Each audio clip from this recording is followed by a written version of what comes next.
Muchísimas gracias por continuar con nosotros. Bueno, estamos ya en la conclusión de la serie Una gota de veneno en un vaso de leche, llegando casi al tiempo presente.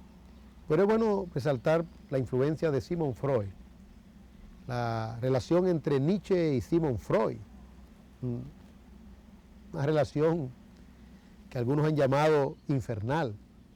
Y alguien dirá, ¿por qué si este hombre hizo tantas contribuciones en el plano de la psicología? Se le llama el padre del psicoanálisis, la retrospectiva o la retrospección, el método de retrospección, de regresión también, y hasta algunos cristianos que entienden que eso es bíblico. No vamos a discutir eso en ese momento.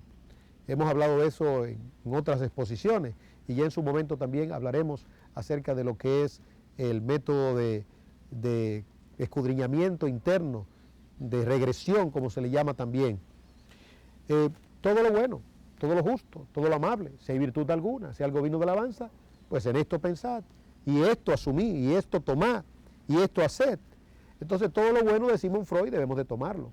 Si usted encuentra algo bueno en Sigmund Freud, pues tómelo. No podemos desechar la psicología, no. Ella como estudio, o como algunos llaman también como ciencia, pues es buena, se usa para la educación, se usa para otras ciencias, se da como asignatura en diferentes saberes, es decir, que tiene su trascendencia. Pero en lo relacionado con el veneno de Sigmund Freud, tiene que ver con la proyección de la culpa. En otras palabras, Sigmund Freud elaboró toda una especie de ideas, de conceptos relacionadas con el ego, el superego, el yo, etcétera, el consciente, el inconsciente. Y habló acerca de la justificación de la culpa, en otras palabras, la proyección de la culpa. Habló de la necesidad de ver el ambiente, y es verdad, todo eso hay que verlo, pero eso no exime a las personas de culpa. Los juzgados, en tiempos atrás, tenían mucha influencia de la psiquiatría y específicamente de las ideas de Sigmund Freud. Por eso las penas eran atenuadas y siguen siendo atenuadas. Es decir, hay causas atenuantes para mitigar la culpa o la penalidad a un imputado. Bueno, el asunto es que en base a esa idea, ¿cuántos delitos se han cometido? En otras palabras, si la sociedad es la culpable, ¿a quién vamos a condenar? A la sociedad, pero fue el individuo que cometió el delito. Y esto no solamente en el campo de la justicia formal, también en el campo doméstico, en el campo del hogar, de la casa. Pero con Sigmund Freud nos vamos a la psiquiatría. Y en lo relacionado con la psiquiatría hay todo un léxico que resulta moderno. Se han hecho estudios acerca de cómo el etiquetamiento hace que de manera consiguiente se prescriban, se receten medicamentos con sustancias que normalmente no se deben ni se pueden consumir. En otras palabras, drogas. Algunos han llegado hasta decir que las mayores comercializadoras de drogas son las casas farmacéuticas relacionadas con la psiquiatría. Cuando se etiqueta de bipolaridad, por ejemplo, ya hay un etiquetamiento allí, ya hay que tratarlo. Alguien dirá, ¿y usted no cree en la bipolaridad? No se trata de eso, se trata del etiquetamiento. Para poder llegar al concepto de la bipolaridad, entonces se tiene que acuñar un concepto que para nuestra sorpresa hay algunos pastores, líderes, sacerdotes, religiosos que acuñan también. Y es el concepto de las enfermedades mentales. ¿Quién ha dicho que existen enfermedades mentales? ¿Quién se inventó ese concepto de enfermedades mentales? Es un concepto abstracto. Eso es para quitar la responsabilidad del individuo. En la Biblia no existe tal cosa. Alguien dirá, usted es arcaico, usted no está a favor de la ciencia. No, no, no. La verdadera ciencia es la de la palabra de Dios. Y la verdadera ciencia no va a contradecir a la verdad de Dios. Es decir, los problemas del alma son problemas pecaminosos que violentan la verdad de Dios. Ahora, hábleme de problemas neurológicos. Eso es otra cosa. ¿Usted me entendió? problemas del cerebro, eso es otra cosa. El estudio del cerebro, eso es otra cosa. Entonces, un médico especialista en neurología, un médico especialista en el cerebro, sí puede manejarse con eso. Pero hay asuntos que son abstractos, es decir, son asuntos subjetivos, pero de una manera muy rápida, un psiquiatra, bueno, que es un médico, pero debe de ser un médico en el sentido orgánico, se mete entonces en un asunto donde nadie lo ha invitado, es un asunto que le corresponde a Dios, asuntos relacionados con el alma. En otras palabras, van las personas con un sentimiento de culpa y entonces lo asocian con un problema fisiológico o un problema orgánico. Y ahora se crea esa dicotomía. ¿Y cuántas personas que pudieron resolver su asunto con una confesión de su pecado, con un arrepentimiento, con un volverse? Entonces el psicólogo o el psiquiatra lo asocia con una deficiencia en el cerebro. No es que el cerebro no tenga deficiencia, es que no puede ser una panacea el asunto de dar una medicación a algo que es de el alma, a algo que es de la voluntad. Para que se pueda entender, un muchacho travieso, con un comportamiento hiperactivo, que raya ya en lo delincuencial, porque creció el muchacho, el papá no estaba en la casa, o el papá estaba pero era consentidor, la mamá amachada, en otras palabras, haciendo un rol de hombre, no pudo controlar a ese muchacho, lo llevó al psiquiatra y el psiquiatra le dijo, yo le resuelvo su problema. Le hizo una operación del cerebro y le neutralizó algunas facultades de movimiento de la pierna, del brazo y de su desplazamiento. En otras palabras, a la madre se le dijo que con esa cirugía se le iba a sacar lo malo. Bueno, eso parece brujería. No, eso fue un psiquiatra. Por eso hay estudios que se han hecho de cómo la psiquiatría está ligada a la mitología y hasta la brujería. ¿Por qué? Bueno, porque van a un campo, ¿verdad?, que es sagrado. ¿Cuál es ese campo sagrado? El alma. El alma es sagrado, aún hasta los pastores tienen que tener mucho cuidado con ese asunto del alma, ¿verdad? Solamente la palabra de Dios puede trabajar con el alma. Usted ha leído lo que dice la Biblia, por ejemplo, en Hebreos, que dice que la palabra de Dios es viva y eficaz y penetra. ¿Y hasta dónde penetra? Las coyunturas y los tuétanos. ¿Y qué discierne? Discierne los pensamientos y las intenciones del corazón. Y nada hay oculto en su presencia. Hebreos dice claramente eso. Observe usted cómo dice. La palabra de Dios es viva y eficaz y es como espada de doble filo y penetra de una manera extraordinaria. Esa palabra de Dios escudriña, porque Dios sí tiene potestad para meterse ahí. Y entonces dirá alguien, y ahora yo que estoy medicado, trate de emanciparse. No estamos diciendo que deje los medicamentos. No, ya usted se envolvió en una adicción. Ya usted entró hasta en un círculo. Y si es un asunto propiamente orgánico, bueno, usted tiene que seguir esa línea porque Dios ha dado sabiduría a los médicos. Pero asuntos del alma son asuntos que se tratan en la palabra de Dios. De hecho, la psiquiatría en los Estados Unidos ha tratado eso. Y dice que por causa de los líderes espirituales no desempeñar su rol, entonces la psiquiatría ha usurpado esa función. Eso estamos viviendo en este tiempo, en este siglo. Así que tenga mucho cuidado. Y digo que hay hasta líderes religiosos que han caído en eso, y en reuniones donde yo he estado, me he asombrado con líderes hablando de enfermedades mentales, un desconocimiento pleno de esto. Permítame terminar este segmento con lo siguiente. En nuestro caso, hace aproximadamente 25 años, estudiando en el colegio pastoral, dimos una asignatura que se llamaba consejería precisamente. Y la providencia nos permitió conocer a un hombre llamado Jay Adams. Jay Adams, grábese ese nombre. Jay Adams, psiquiatra, quiso conocer el porqué de las enfermedades llamadas mentales y se metió a un centro médico con enfermos mentales y se dio cuenta que no había solución. Y se dio cuenta de cómo se etiquetaban a los pacientes con enfermedades con el propósito de ¿qué? De proyectar la culpa y de vender los fármacos. Jay Adams tiene todo un engranaje sano, teológico y sano de consejería. es un profesional en esa área, pero él entiende que el psiquiatra como médico debe de atender sus asuntos médicos y que los asuntos del alma tienen que tratarse desde el punto de vista de Dios. De ahí es que se ha caído en muchos errores últimamente, tratando de proyectar la culpa y de justificar hasta crímenes, autocrímenes y crímenes en otras personas, simple y llanamente porque la psiquiatría se metió en lugares donde no debió meterse. Quiero decir, el léxico de la psiquiatría se metió en el campamento de los santos.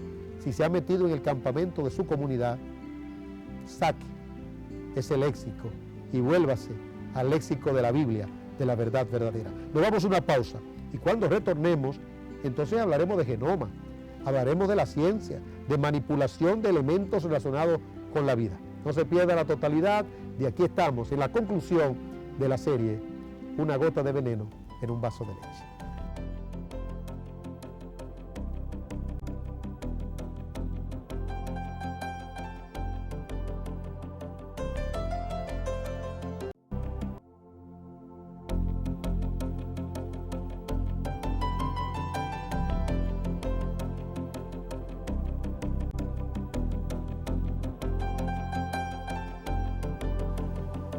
Muchísimas gracias por continuar con nosotros. Aquí estamos para toda la República Dominicana y el mundo. El gran problema es cuando la experiencia determina la doctrina. Es decir, hay muchos lugares religiosos que están llenos de personas con problemas espirituales. Y entonces esas personas han venido del mundo etiquetadas. Y en la comunidad cristiana se le deja con el etiquetamiento. Y la siguen tratando así, cuando deberían emancipar a esas personas de esas ideas, porque el Evangelio es poder de Dios, y ese poder de Dios cambia las ideas de la mente y cambia la mente para cambiar la conducta. Es decir, que cuando el Evangelio realmente llega a una persona, la transforma en todo el sentido de la palabra. Por eso dice la Biblia, el que está en Cristo nueva criatura es. ¿Cómo puede ser que una persona que se llama cristiana viva en incredulidad? La ansiedad es una manifestación de incredulidad, el estrés, la paranoia, bueno, ya estoy etiquetando, pero para que se pueda entender, la paranoia, el delirio de persecución. La Biblia dice, huye el impío sin que nadie lo persiga. El justo está confiado como un león, ahí está. Y dice, los que confían en Jehová son como el monte de Sión, que no se mueve, sino que permanece para siempre. Es decir, en una comunidad cristiana, la terapia que debe de existir es la terapia bíblica, no la terapia psicológica.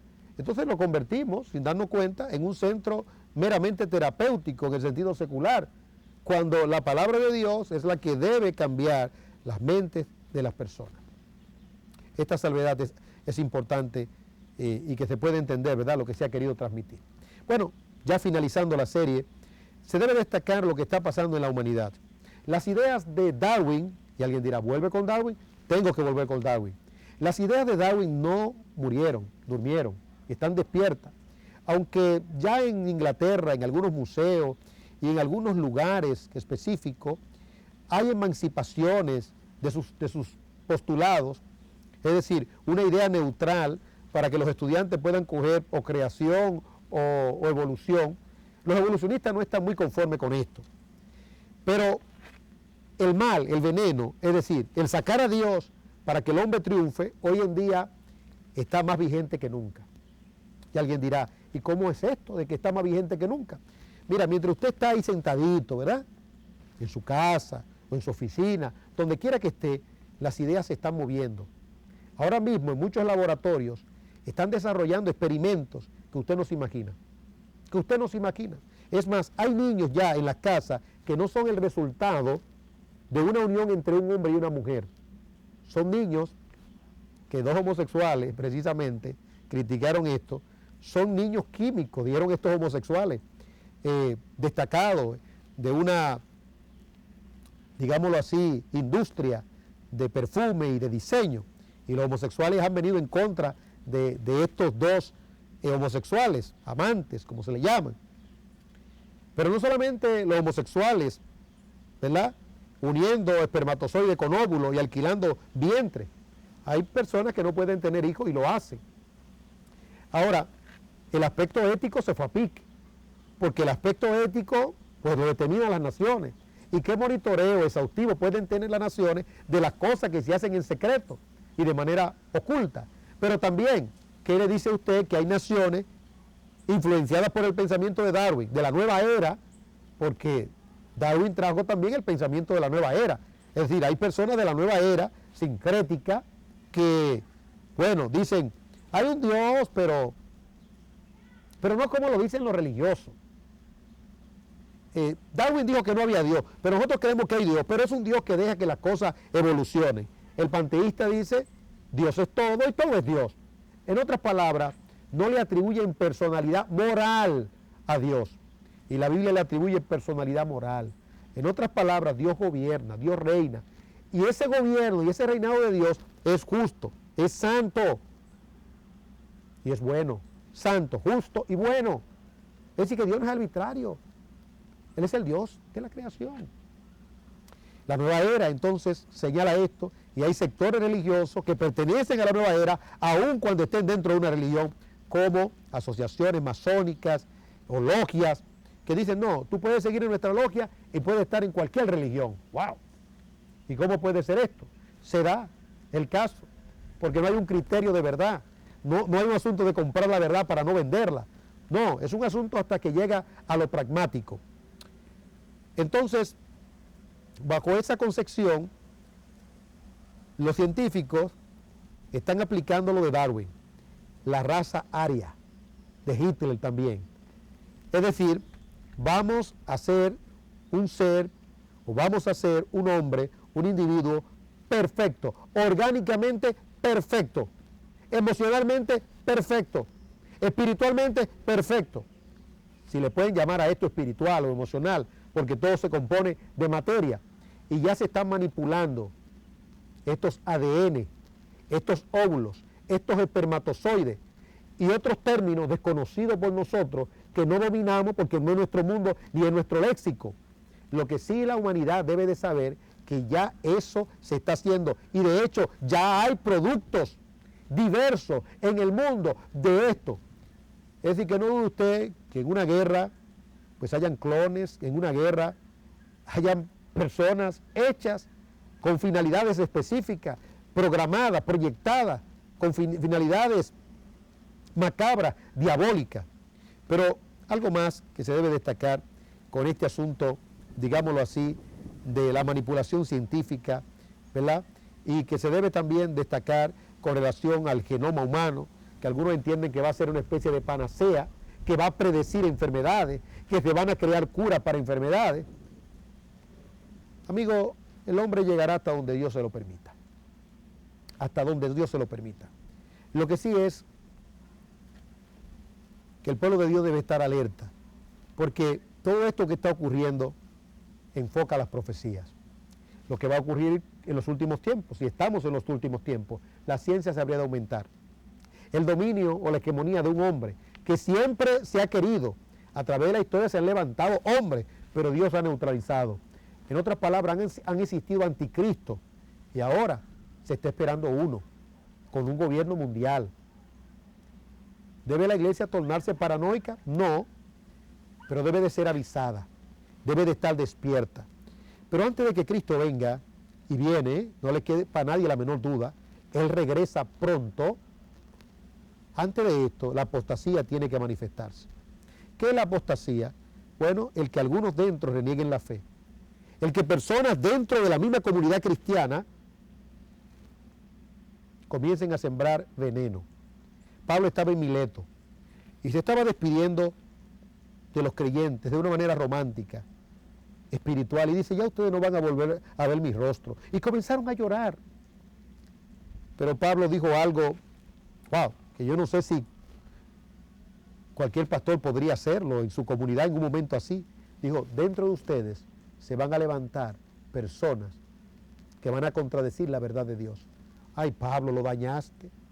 Tan felices que estábamos, orando aquí a la orilla, en la playa, con el viento así, con este oxígeno, con este salitre, con este ambiente tan lindo, con este paisaje, y ahora nos habla de esto. Pablo dice, sí, se levantarán aún dentro de ustedes. Y Jesús también lo dijo.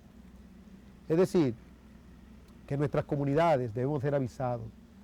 Sabemos que cuando alguien apostata dentro del grupo nuestro, reniega la fe, decimos, no, es que es una persona buena, una persona cariñosa, es una persona que hace el bien. Sí, sí, pero si falló en la verdad, no importa que sea su papá, su mamá, su tío, su abuelo, su hermano, su propio pastor. Usted ama más la gloria del hombre y la aceptación de los hombres que la aceptación de Dios. Dice Pablo, si fuera siervo de los hombres, si buscara la gloria de los hombres, la aceptación de los hombres, no sería siervo de Dios. Todos esos movimientos de herejía que se han levantado han salido de iglesias sanas y verdaderas. Como dijo Juan, estaban con nosotros, pero no eran de nosotros. Estemos avisados, estemos despiertos. Una gota de veneno en un vaso de leche. Ten cuidado de ti mismo y de la doctrina. Persiste en ello, pues haciendo esto te salvarás. No es asunto de calvinismo ni de arminianismo. Te salvarás a ti mismo, no solamente a ti mismo, y a los que te oyeren. El Señor le dijo a los fariseos, ciegos, guías de ciegos. Usted no es un ciego, guía de ciegos. Bueno, si alguien es ciego y quiere guiarle a usted, dése cuenta que es un ciego que le está guiando. Van a caer los dos al mismo hoyo. Despiértese, despiértese. Pídele a Dios vida, pídale a Dios salud espiritual y mental, y que le dé discriminación visual, espiritual, que le ilumine su mente, porque estamos en tiempos finales. Dice la Biblia, sed sobrio y velad, porque vuestro adversario, como león rugiente, anda buscando a quien devorar. Nos quedan apenas unos minutos para terminar. Por favor, no se pierda la conclusión, ya en estos 3 minutos de esta serie. Una gota de veneno en un vaso de leche.